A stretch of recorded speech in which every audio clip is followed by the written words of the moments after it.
Étape des visites des champs des paysans et les dégâts causés par l'éruption du volcan Nyiragongo à l'endroit du patrimoine paysan a ouvert à la délégation ministérielle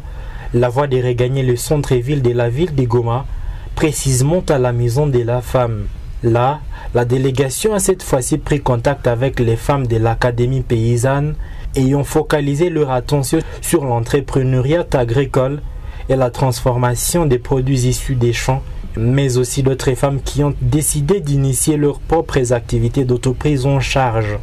Peu avant la visite des stands où les paysans ont exposé leurs différents produits, l'équipe du ministre a préparé une séance de prise de contact avec les paysannes et la responsable de la division genre ou la coordonnatrice de l'ANPC a prononcé un discours décrivant la situation de la vie de la femme agricultrice congolaise de l'Est de la RDC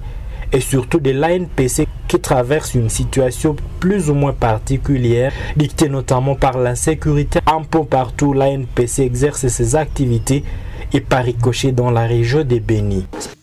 Les femmes paysannes dans les milieux ruraux en RDC subissent tous les types de violences basées sur les genres, les viols, l'agression sexuelle,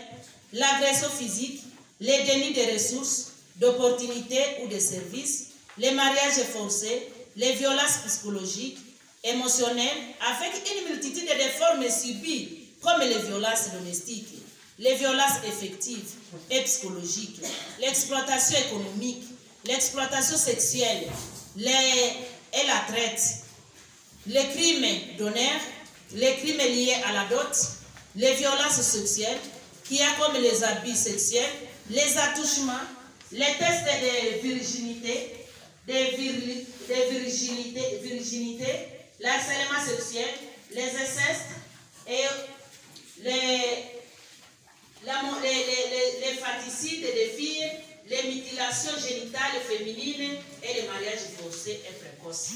Avec l'observation et l'analyse par les audits faits par l'ANPC, nous rencontrons les auteurs de violences basées sur le genre, comme les partenaires intimes, exemple le mari, les fiancés, les petits amis, les membres de la famille proche, les parents et amis, les membres influents de la communauté, comme les enseignants, les dirigeants, les hommes politiques et les hommes religieux, les milices, les miliciens et les groupes armés négatifs, y compris les personnes qui assurent le maintien de la paix, les forces de sécurité et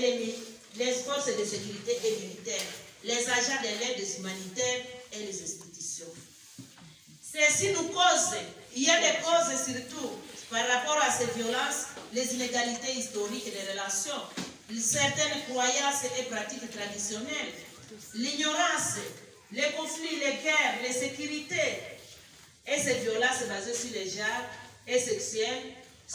et les violences sexuelles basées sur les genres, leurs conséquences possibles sont multiples. Elles retentissent sur l'individu, la famille et la communauté. Surtout sur les plans physiques, et sur les plans psychologiques, sur le plan social et sur le plan économique. C'est ainsi que son Excellence Madame Myriam Couture, la ministre belge de la coopération au développement, en charge des grandes villes, les autorités politico-administratives en RD Congo, nous, ANPC, étant qu'ambassadrices du monde paysan et des femmes paysannes en particulier, et de toutes les femmes en général, nous avons mis en place un plan de renforcement des capacités et d'éradication des violences chez les femmes et jeunes filles à travers les activités suivant les axes d'intervention. Il y a les axes d'intervention de recherche avec les recherches sur les violences basées sur les genres. Il y a le renforcement des capacités, le renforcement de l'empowerment de la femme.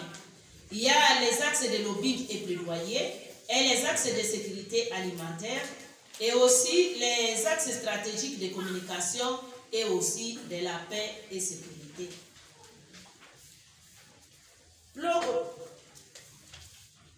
Tout en restant convaincu et que la femme paysanne constitue l'actrice principale dans la production agricole, nous demandons aux autorités politico-administratives à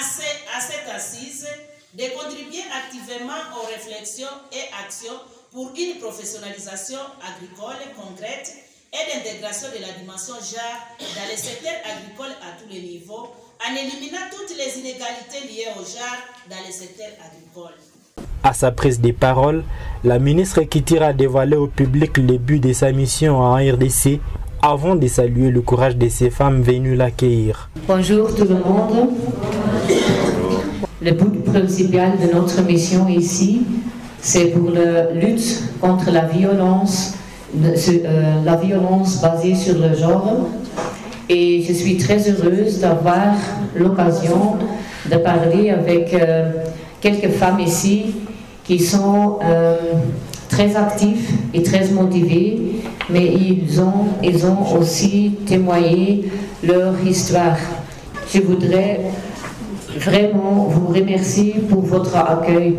pour votre engagement et pour votre force. Parce que je sais, il y a encore beaucoup de difficultés, mais j'ai vu et je sens aussi que vous avez beaucoup de force. Et votre force me donne l'engagement pour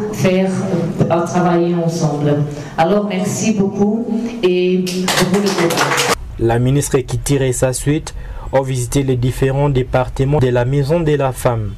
du laboratoire informatique en passant par le salon de coiffure jusqu'à la bibliothèque de cette Maison de la Femme. La ministre a bénéficié des explications de la responsable de la Maison de la Femme. Avant de se séparer de ses hôtes en début de la soirée, la délégation a visité les stands des entrepreneurs agricoles réunis au sein de l'ANPC, dans les enceintes même de la Maison de la Femme en ville de Goma.